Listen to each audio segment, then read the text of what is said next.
to control the entire world. You see, as long as there's one country shining as a beacon for the rest of the world, the tyrants around the world are held to a standard to which they cannot meet. So the goal of global collectivists is to take down that shining example so that the entire world can be viewed as a single collective. Today, of course, that military power exists. It exists in the hands of the American government, which is why it is so important that the American government remain the beacon for freedom and not a partner in the rising global collective. Secondly, a global collective requires control of the monetary system. Well, here in the United States, that occurred 90 years ago with the establishment of the Federal Reserve, the granddaddy of all American government-private partnerships. Thirdly, a system of child indoctrination needs to be established so that young minds can be molded into the attitudes, values, and beliefs of a global collective. In California, our educational system requires that every government school class have a curriculum designed to create what's called an environmental voter. Our problems have not ended with the passing of Gray Davis and the ascent of Arnold Schwarzenegger. These programs are intended to continue. The United Nations has declared this decade the decade of sustainable development education around the world. It is more and more clear that our children are being indoctrinated to ideas that are foreign to the ideals of liberty. But finally, and what has not been completed, is that for a global collective to exist, natural resources and rural lands must be under the control of the government. It is precisely because in America our rural lands and natural resources have been vested in citizen ownership that this country has fared well and that freedom has served as a beacon for the rest of the world. But that is precisely what sustainable development seeks to attack. These folks are clever. They know that most Americans live in urban areas and don't fully understand the principles I just talked about. But everything we have, everything in this room, everything in our homes, everything in our businesses, had its origin in rural lands and natural resources. And that is where the battle for the future of freedom is resting. So what might we do to help reverse this? Well, the easiest area is to begin to approach our educational process. Understand and work to eliminate the harmful indoctrination programs in the current government education system by dealing with your school boards, informing your neighbors as parents and grandparents of what is actually going on, and understand your own educational alternatives for your children and grandchildren. You see, political theory really boils down to some very simple principles.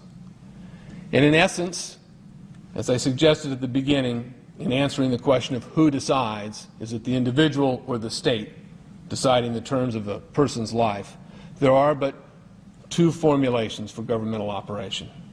And we can see those best expressed by looking at the founding documents of this country and the founding documents of the United Nations.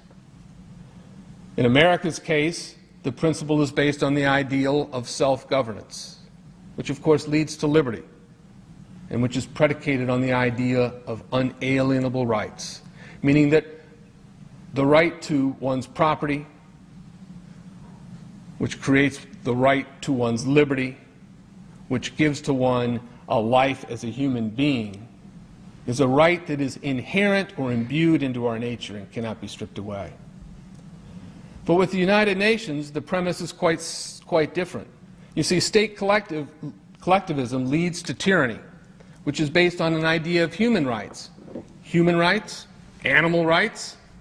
In both cases, such rights are granted by men and can be withdrawn by men. They can be selectively enforced for some men and not for other men. What comes can go, because what we have is an elite making the decisions for all others. And today, that is showing itself in the concepts that replace life, liberty, and property. And those concepts are social equity, a new economic system, and environmental justice.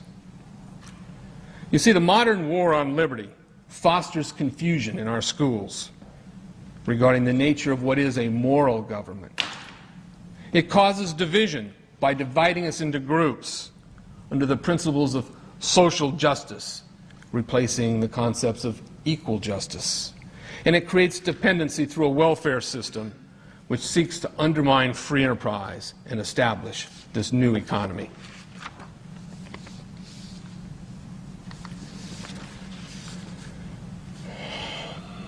Well, in Santa Cruz, when we began to expose these ideas to the citizenry by taking the issue of sustainable development, or Agenda 21, to the councils that were implementing it, what we would encounter routinely is mockery. Oh, you conspiracy theorists.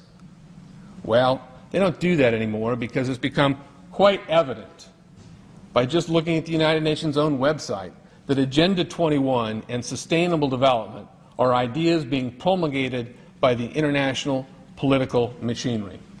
This is from the United Nations webpage, Sustainable Development, Agenda 21, the Earth Summit, Agenda 21, which was held in Rio in 1992. You see, I sat on the Santa Cruz Agenda 21 committees. Now, this was a lot of crazy ideas. This was back in the mid-90s. Crazy ideas I heard. Mother Earth's surface wasn't to be scratched. Human beings were to be concentrated into human settlement zones.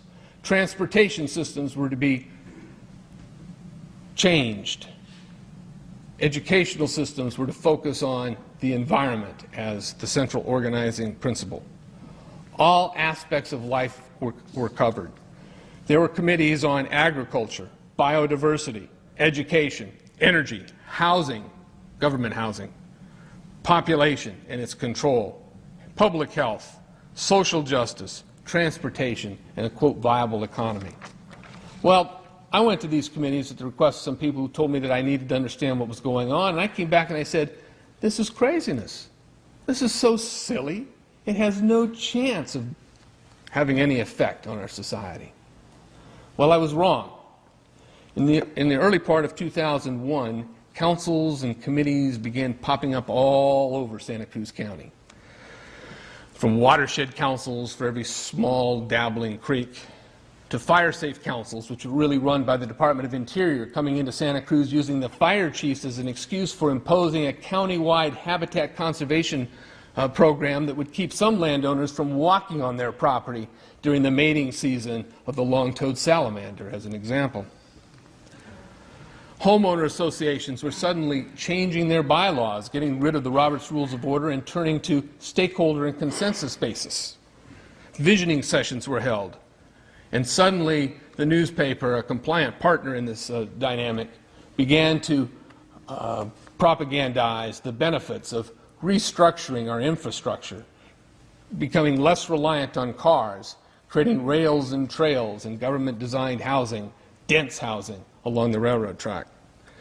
But you see, upon further investigation, we found out the County Board of Supervisors had quietly and unanimously, back in 1997, accepted and adopted the provisions of Agenda 21. Looking even a little more deeply, we found out that in 1990, Santa Cruz had passed what was called then the Measure C, which read exactly as the Rio Accords read when they were unleashed on the world 2 years later in 1992. So you see, Santa Cruz has been a laboratory for this dynamic for a long while, and is now beginning to feel the real pinch of massively high housing prices, timberlands that are ready to burn, farmers who are on rich, fertile soil who are having their water taken from them and are about ready to lose their land to collectivized farming. You see, Agenda 21 is a global land use, education, and population control program that doesn't just exist in Santa Cruz. It is now rapidly advancing in every town, burg, and state of the United States.